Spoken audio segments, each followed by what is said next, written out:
quand Macron et Ouattara à Abidjan ont annoncé le 21 décembre 2019 que le CFA allait être réformé, la Banque centrale n'était pas au courant, ni les acteurs financiers. Ça, c'est écrit dans le rapport parlementaire de la France. Ça a été décidé par Emmanuel Macron tout seul avec Ouattara.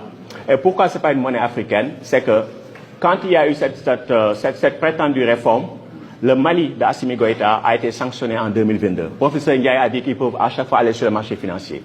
Assimi Goïta du Mali, après le deuxième coup d'État, ne pouvait pas aller sur le marché financier. Il n'avait même pas accès à ses propres comptes. L'État malien n'avait pas accès à ses propres comptes auprès de la BCEAO, auprès du système financier domestique. Ils avaient fait ça à Gbagbo en 2011. En juillet 2023, ils ont fait ça au Niger. Qu'est-ce que le gouvernement nigérien a fait? Ils ont mis en prison le directeur national de la BCEAO au Niger. Ce n'est pas une monnaie africaine. Donc il faut être très clair. Le professeur a dit il faut que les réserves reviennent. J'ai noté ça. Ce n'est pas un langage approprié. Les réserves ne peuvent jamais revenir parce que c'est du dépôt. Qu'est-ce qui s'est passé? Quand vous regardez les états financiers de la BCEAO, parce que les réserves de change, c'est des écritures. Et donc, nous, on est tenu de fixer notre monnaie à l'euro. Donc, il faut qu'on accumule les dépôts en euros. Avant, qu'est-ce qui se passait? On prenait les euros, quand on a des dollars, on les convertit en euros, on dépose 50% auprès du Trésor français. Après, ils ont dit, on supprime le compte d'opération. Qu'est-ce qui s'est passé?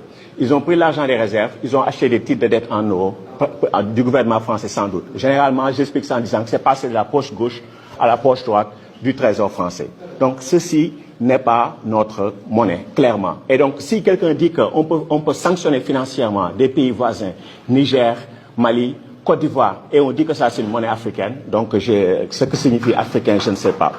Et donc, ça c'était des préalables, parce qu'on est à l'université, donc il faut être très clair. Quand j'ai montré un tableau montrant une corrélation, bien entendu, entre l'appartenance à la zone franc et les coups d'État, c'est pas pour dire que c'est le CFA lui-même qui crée les coups d'État. Mais le fait d'être dans le CFA, ça signifie une absence d'indépendance politique. De sorte que la France a été souvent présente pour orchestrer des coups d'État.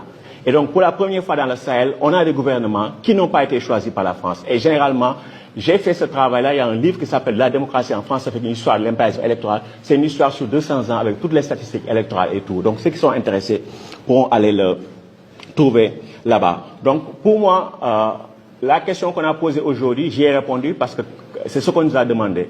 Mais pour moi, la vraie question, c'est est-ce qu'il faut anticiper le changement ou le subir? Parce que le CFA vit ces derniers jours. Quand je dis ces derniers jours, ça peut être 2 ans, 3 ans, 5 ans, je ne sais pas. Mais ce qu'il y a, c'est qu'il y a une demande populaire pour en sortir. Les pays de l'AES font des pas vers la souveraineté monétaire. Ces pays vont sortir. Maintenant, s'ils sortent, qu'est-ce qui va arriver? Est-ce qu'on est préparé à ça?